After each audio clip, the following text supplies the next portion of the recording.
What's up, guys? We're back out here in the shop today working on a Chevelle, getting ready for a race coming up here October 11th and 12th. It's a team race that Kelly's putting on. I'm not even on a team yet, but we're going to go down there and at least get some testing done. I really need to do just that anyway. I haven't really had a good chance to get down there. I think the last time we had it down there was in June, and so when we were having some oil pressure issues, and then I got everything kind of pulled out and fixed, and hopefully we got all that stuff ironed out. But what we're doing today is just looking over the car, checking everything over. I'm going to plot the 4-link. I don't know what happened to all the paperwork that I had for the 4-link stuff, but kind of figure out where that's at.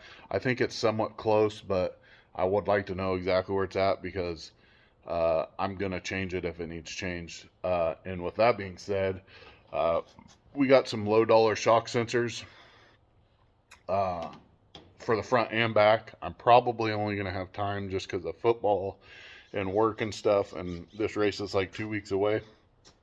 I'm going to mainly concerned about what's going on in the back of the car.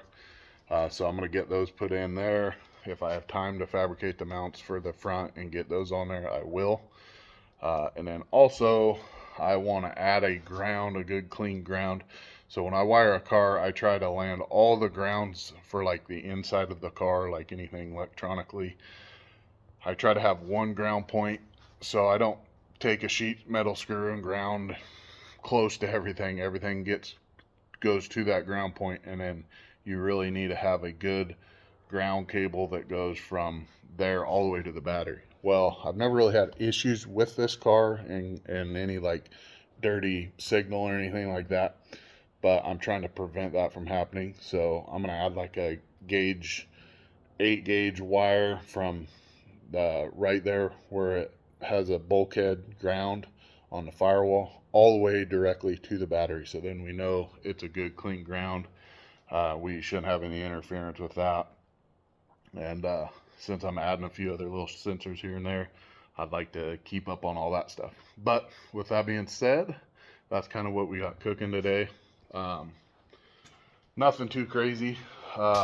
Just we get the car jacked up. I need a nut and bolt everything. And as I said, we haven't ran the car since, I don't know, it was back in June when we took it down there and we were having some oil pressure issues.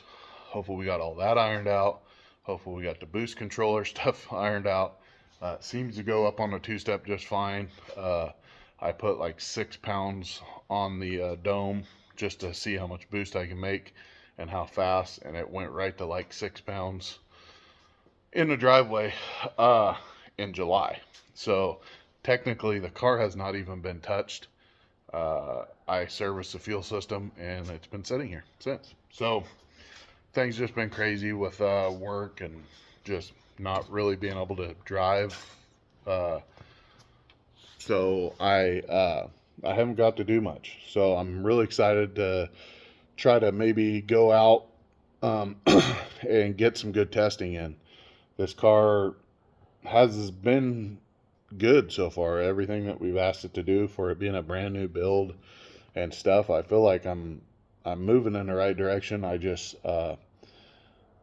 need to get some more laps in the car. So with that being said, that's kind of what we got cooking. I'll set up a little time lapse. Also, I got a new drone, so I might try to add some drone footage in to this video. I don't know. If not, I plan to use the drone stuff a lot at the track and just something different, something new. I'd like to keep growing some of the footage and get different angles. So if you guys can think of any angles that you would like to see, let me know in the comments, and we'll try it out. But anyways, that's all I got. Hopefully you guys enjoy, and we'll see you guys after a bit.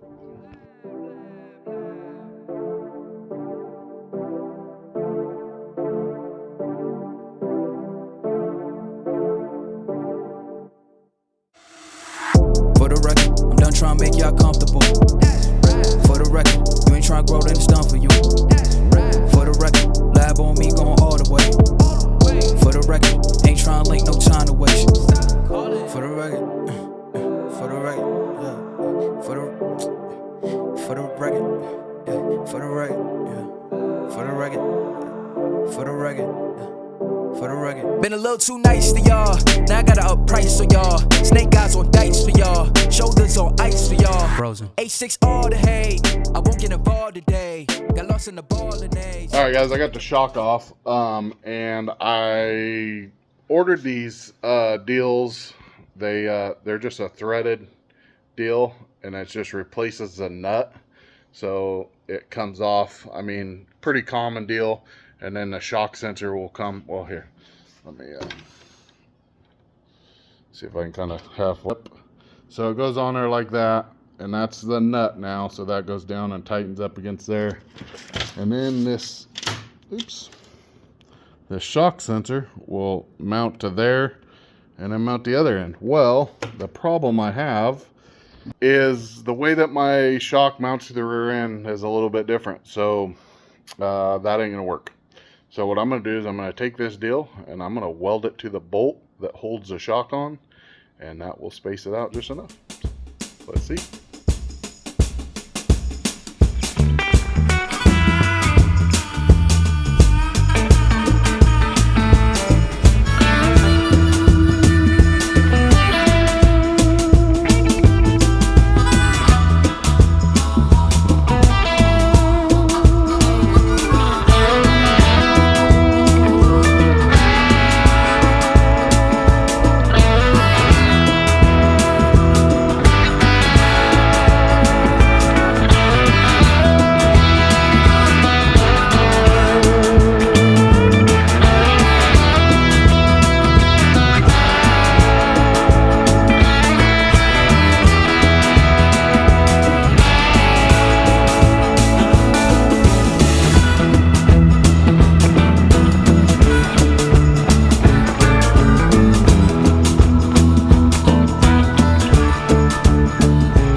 Alright guys, I had to run down real quick and grab a new bolt. The upper shock bracket bolt was messed up. So anyways, I wanted to remind you guys at the end of this video, make sure you like and subscribe or dislike, whatever you guys want to do.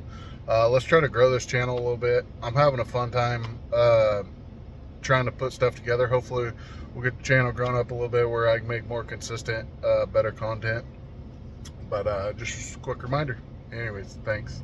All right, so the rear sensor's all wired in. I'm gonna get in the computer, which I'll show you guys that as I do it. I already kind of pre-configured everything, so hopefully it's just set it up, load it into the computer, and it'll work. So anyways, we'll jump over to the laptop and bear with me. Okay, we're gonna go right to it here. So this ain't gonna mean anything to you guys because a lot of you guys have Holly or a different kind of program. This is Link ECU.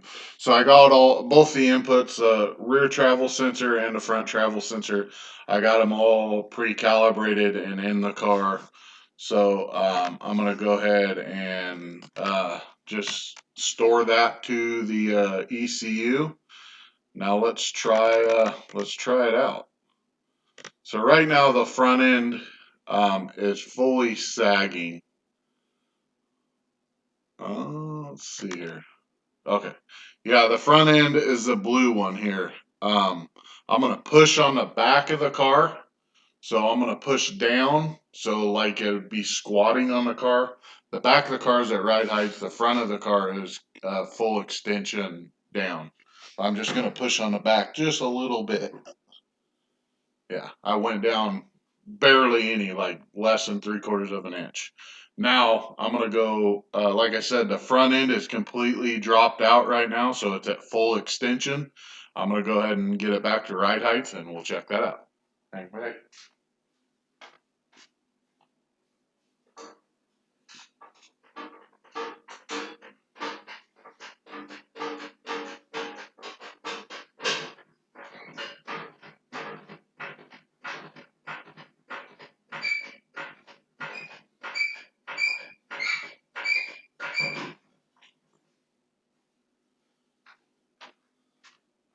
Okay, so obviously the little squiggly marks are from me jacking the car up. You can see that the back was reacting to that as well because I'm actually putting a fair amount of force on the front of the car to pick it up. I have the jack bleeding off really slow, and you will see that it's slowly getting back to full extension. Really sweet data. This kind of stuff really, I kind of geek out on this stuff, but this give you guys just a fair idea on what the shock sensor data is going to look like once we make it down the track. And like I said, once I make a few passes and we get a little bit of data, I will I'll kind of go over that with you guys as well if you'd like. Like I said, make sure you get in the comments, tell me what you like, what you dislike. Make sure you hit that like button and then subscribe when you're done watching the videos, guys. But anyways, that's probably gonna do it for this video. Thanks for watching, and we'll see you guys in the next one. Later.